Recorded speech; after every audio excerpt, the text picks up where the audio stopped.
এখানে কতগুলো গাধা আসছে, সব জংলা।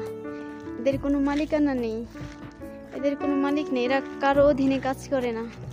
এরা আজাইরা খায় আর ঘুরে বেড়ায়, আর কোনো কাজ নেই। আর বাংলাদেশে হলে এদের খবর ছিল, সারা দিন রাত পরিশ্রম করে একবেলা খাবার পেত মেবি, তাও কত কষ্ট করাতো। এগুলো আরব দেশের বলেই বেঁচে গেছে। বাংলাদেশের কোনো কিছুকে ফ্রিতে বলতে বাংলাদেশে কিছু নেই, এভরিথিং পেইড, সবকিছু পেইড ওখানে। হ্যাঁ দেখো এই বাবুটা আমার দিকে তাকাই রয়েছে, ও ভাবছে আমি খাবার নিয়ে আসছি। ওরা আমাকে চিনে, শুধু মানুষই আমাকে চিনল না, পশু পাখিরা আমাকে চিনে। আমি কই রকম দেখে খুব ভালো লাগছে ওদের, কিভাবে তাকাই রয়েছে, কি মায়াবী চাহনি,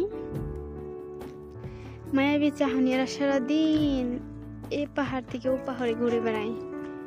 এখন তো নিচে আছে মাশাআল্লাহ, এমনও সময় যায় যেটা ওই উপরে ওঠে, অনেক উপরে ওঠে। কি আছে জানি না, হয়তো বা আল্লাহ রিজিক রেখেছে, ওরাটাই খাই, আমাদের চোখে না পড়লেও ওরা ওগুলো খায়। খুব ভালো লাগছে ওদের সাথে। কি সুন্দর করে আমার দিকে তাকাই রয়েছে। আসসালামু আলাইকুম। هلا حبيبي هلا। ওদের আমি ভিডিও করছি, এখানে দাঁড়িয়ে আছি। আগে ভয় পেত, এখন কয়েকবার দেখার পরে তো চিনে গেছে, যার জন্য কোথাও যাচ্ছে না, এখানে রয়েছে। ওরা কি খাচ্ছে পাথরের মধ্যে? আচ্ছা হ্যাঁ, কিচ্ছু নাই ওখানে, কি খায়?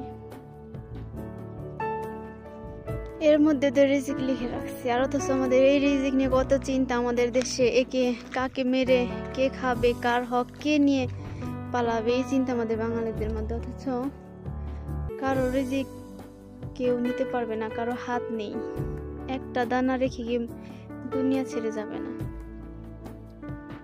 কিন্তু আমাদের বাঙালিদের ধৈর্য নাই, আগে অন্যেরটা মেরে খেতে হবে, এটাই আমাদের প্রধান লক্ষ্য।